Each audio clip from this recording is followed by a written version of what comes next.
Halo guys, jumpa lagi dengan channel YouTube saya Dr. Juniarti Aka.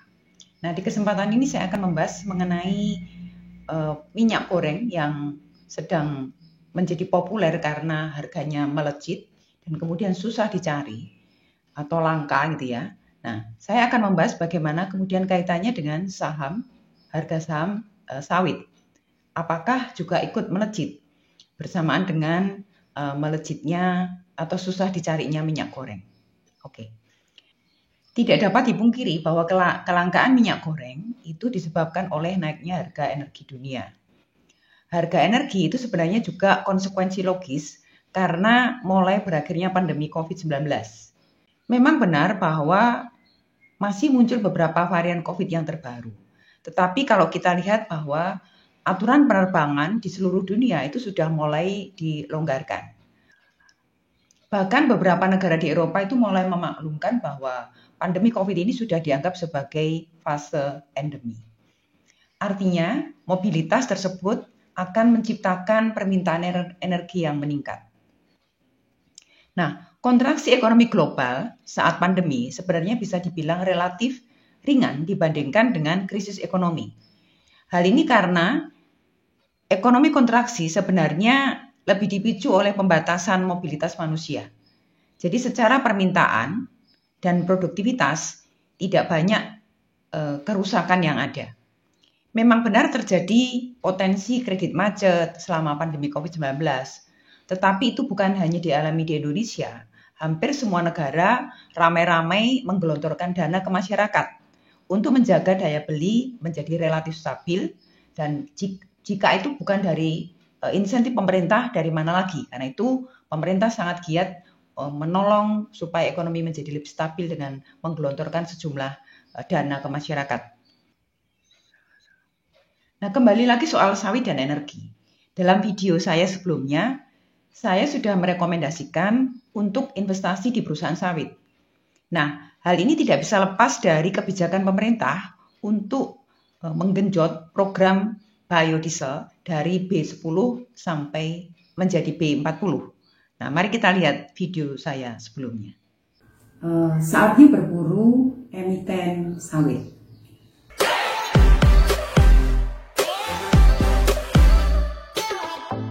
Program B30 ini sebetulnya program yang digagas oleh pemerintah dan sangat disupport oleh Pak Presiden, mencampur antara solar dengan hasil olahan sawit gitu ya. Tahun lalu, tahun ini kita mulai dengan 20%, nah kemudian sekarang nambah lagi 30% campuran yang dari proses dari kelapa sawitnya. Sejak 11 Mei 2020, harga CPO terus naik secara konsisten dari 507 US dollar per metrik ton menjadi 1.110 pada Maret 2021. Artinya selama kurang dari 1 tahun, harga CPO sudah mengalami kenaikan sekitar 100%. Tentu saja ini menjadi satu berita bagus bagi emiten sawit yang ada di Bursa Efek Indonesia. Apakah benar demikian? Dan sejauh mana potensi kenaikannya? Oke, mari kita simak analisis berikut ini. Yang pertama adalah masa kelam dari sawit Indonesia itu sudah terlewati. Nah, apa yang saya sampaikan itu sejalan dengan yang disampaikan oleh Ketua Komisi 7 DPR dalam salah satu wawancaranya. Kenaikan harga minyak goreng itu tidak bisa dilepaskan dari program biodiesel yang sedang digagas oleh pemerintah. Ada sebuah terobosan memang di Komisi 7, kita ikut mendorong waktu itu, yaitu bagaimana melakukan optimalisasi pemanfaatan kelapa sawit, yaitu dengan menggunakan program B10 dulu awal. B10 naik menjadi B20, naik menjadi B30. Waktu itu targetnya hanya 2. Dulu itu kepentingan kita hanya 2, bagaimana petani bisa survive di tengah harga komoditas kelapa sawit yang turun. Lalu yang kedua targetnya adalah menekan current account deficit. Jadi kan kita ini kan impor crude oil, impor minyak lumayan tinggi. Harapan kita dengan kita dorong B30 ini masuk dan bisa dimanfaatkan, impor crude oil kita bisa turun. Nah, sebenarnya kenaikan sawit termasuk minyak goreng itu adalah berkah. Karena bagaimanapun Indonesia adalah produsen minyak sawit terbesar di dunia. Jadi saat ini ketika terjadi guncangan harga minyak goreng, ini adalah menurut saya hanya efek sesaat. Pada akhirnya kekagetan ini pasti akan bisa segera diatasi. Nah, sayang memang sih, kalau saja waktu itu pemerintah ataupun mungkin ada salah satu anggota DPR sempat melihat YouTube saya, tentu bisa segera mengantisipasi tren kenaikan minyak goreng dengan lebih cepat. Karena di dalam video tersebut saya mengulas bahwa ada pergerakan kenaikan kebutuhan dari sawit. Nah oke, kembali ke pertanyaan semula. Bagaimana dengan emiten sawit di masa depan? Menurut saya, di dalam jangka panjang, harga sawit itu masih akan terus naik.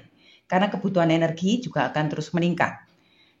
Hal ini juga terkait dengan ambisi pemerintah untuk terus mengurangi impor solar dengan menaikkan biosolar sampai menjadi 100%. Nah, kira-kira dalam kondisi seperti ini, saham apa yang berpotensi naik? Berdasarkan harga saham yang saat ini hits, ya, berikut ini ada setidaknya 2 jenis saham yang patut kita cermati di bidang sawit. Nah, yang pertama adalah CSRA.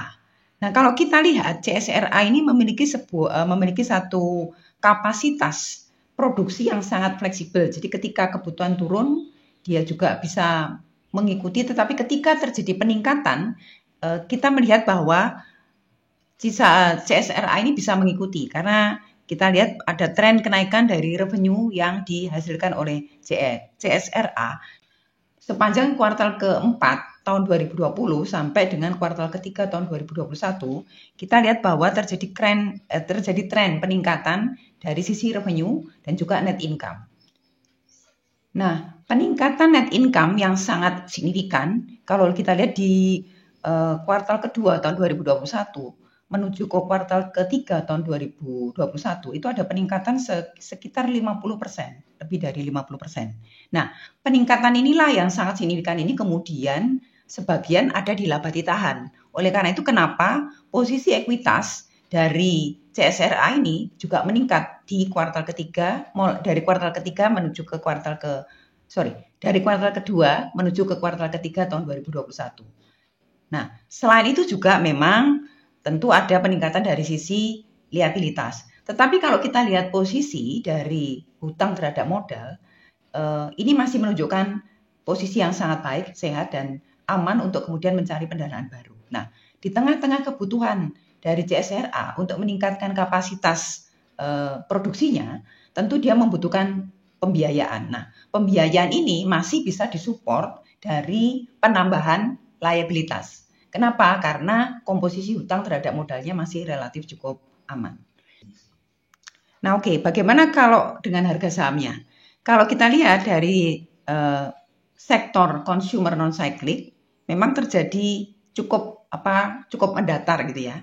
Nah, tetapi secara individual, CSRA yang bagian dari sektor consumer non-cyclic ini menunjukkan pergerakan yang positif. Jadi terjadi kenaikan harga sahamnya dari waktu ke waktu. Bahkan kenaikannya itu lebih tinggi daripada kenaikan di sektornya. Nah, itu menunjukkan tanda-tanda positif. Oke, kemudian yang kedua adalah prediksi Gunatama. Nah, ini sejalan juga dengan CSRA bahwa perusahaan ini juga mengalami peningkatan yang cukup dari sisi pendapatannya. Jadi ada peningkatan pendapatannya, ini menunjukkan bahwa memang permintaan terhadap sawit itu meningkat. Kalau dari sisi kebutuhan pendanaan, ketika terjadi peningkatan atau lonjakan permintaan di sawit, itu masih bisa diantisipasi oleh Pegun karena Pegun masih memiliki peluang untuk mendapatkan pendanaan dari sisi liabilitas. Nah, kemudian bagaimana dengan tren harga sahamnya? Nah, untuk sektor tidak saya bahas lagi karena itu sama dengan CSRA. Secara sektor memang terjadi cukup datar gitu ya pergerakannya. Nah, tetapi dari sisi individual, Pegun ini juga memiliki tren harga saham yang meningkat dari waktu ke waktu. Dan peningkatannya juga memang melampaui dari peningkatan sektor tersebut. Ya. Jadi kalau kita lihat dari dua emiten tadi, di consumer non-cyclic, memang kedua emiten tadi memang menunjukkan peningkatan. Dan ini memang searah dengan isu global di mana permintaan terhadap sawit memang meningkat. Dan seharusnya itu akan diikuti oleh harga saham yang akan terus meningkat. Jadi ketika ada permintaan yang meningkat, tentu harusnya diikuti oleh potensi harga saham yang juga meningkat. Tetapi kalau ada kemudian perusahaan-perusahaan di dalam sektor tersebut tidak ikut meningkat harga sahamnya, tentu yang kita salahkan adalah aspek internalnya. Nah, mengapa? Karena begini, di setiap perusahaan itu memiliki karakteristik yang dari waktu ke waktu tetap. Artinya, ketika perusahaan itu memiliki misalnya aset turnover yang bagus, net profit margin yang bagus, dan seterusnya, dia akan cenderung seperti itu dalam kondisi normal. Nah, jadi pada sektor yang sama, kita tidak bisa berharap bahwa trennya juga akan sama. Karena itu akan sepenuhnya tergantung kepada internal. Oleh karena itu, ketika ada satu perusahaan dalam sektor tersebut tidak naik, ya kita tidak perlu memilih saham perusahaan tersebut. Kenapa? Ya karena mereka mengalami masalah internal. Pilihlah perusahaan-perusahaan yang memang stabil secara internal, sehingga kemudian sahamnya pasti akan naik ketika situasi makronya memang memungkinkan untuk sahamnya akan naik. Nah, oke, jadi bijaksanalah untuk memilih saham yang akan Anda beli. Tidak perlu menunggu bahwa semua saham di satu sektor itu harus naik semua, baru kemudian Anda yakin akan memilih saham di sektor tersebut. Tetapi yang pertama adalah bagaimana tren makronya. Kalau memang secara makro harusnya naik dan perusahaan itu ikut naik, nah pilihlah saham tersebut. Tentu saham-saham yang naik pada waktu trennya naik, dia pasti akan memiliki karakteristik atau kinerja internal yang baik. Nah, perusahaan-perusahaan yang tidak bisa naik ketika tren makronya seharusnya harga sahamnya naik, tentu dia punya masalah dengan internalnya atau dengan kinerja internalnya.